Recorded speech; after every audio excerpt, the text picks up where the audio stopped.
So we all need sodium hypochlorite when we do root canals. Sodium hypochlorite is what really dissolves the tissue, the pulp tissue in the canals. So we know how important it is.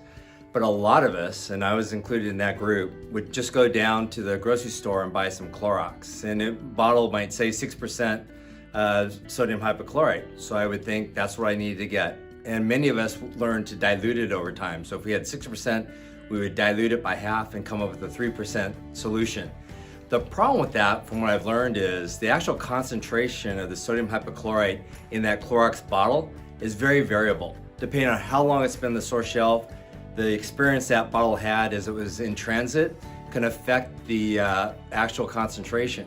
So we may think we have 6, and maybe we dilute that by half thinking we have 3, but what we've actually found doing this research is that we could have started out half as strong, maybe 4% or maybe 3%, and we split that in half, and now we're down below 2% sodium hypochlorite. So how do we get around that? We actually use irrigants like this sodium hypochlorite from Vista Apex that is designed and regulated so we know that we're getting either 3% or a 6% solution. Now, is that an area that we want to compromise on as we're doing our root canals? Sodium hypochlorite is probably one of the most important parts of us doing a root canal because it gets all that diseased pulp tissue out of the canal. No, we don't want to sacrifice with our sodium hypochlorite. Now we know as we take our files down into the canals, we're cleaning out the main canals, but all the small canals, the lateral canals, and all the canals that connect in between those main canals are left uninstrumented. There's no way we could get a file into all those areas. So research has shown that anywhere from 35 to almost 50% of the canal surfaces never are instrumented when we go in there with our files. Well, how do we get the bacteria out of those areas? We have to use our sodium hypochlorite. So we're going to be talking about a few different irrigants and how we get these irrigants into those lateral canals. But this is from Vista Apex, the 3% sodium hypochlorite, also available in 6%.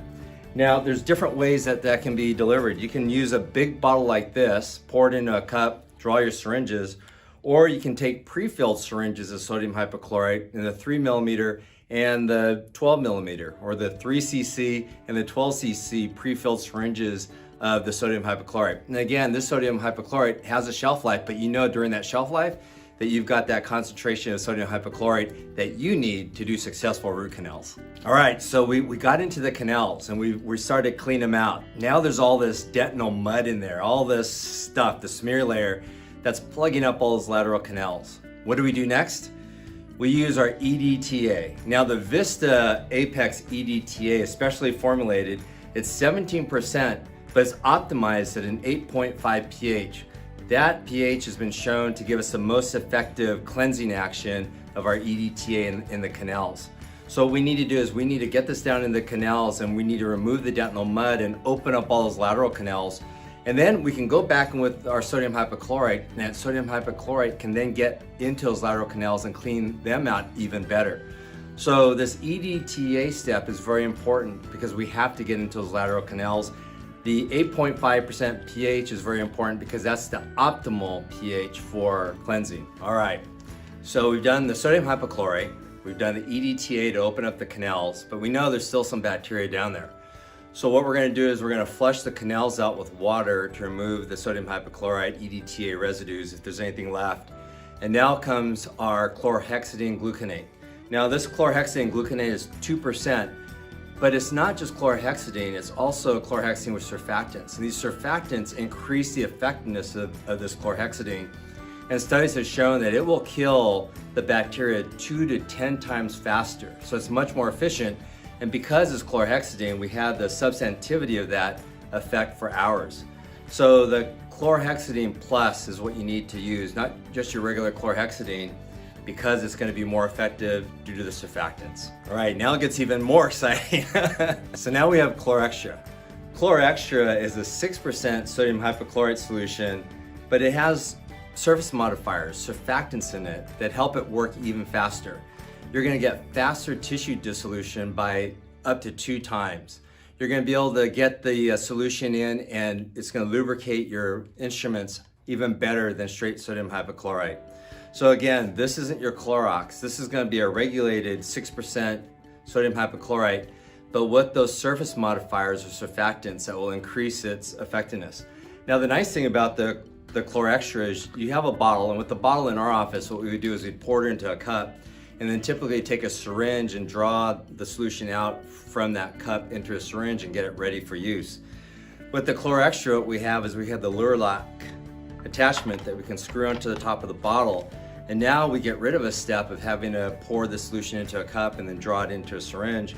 Just being able to directly attach the syringe to the bottle, drawing the solution directly out of that bottle, and now it's ready to use once you put our favorite tip on there.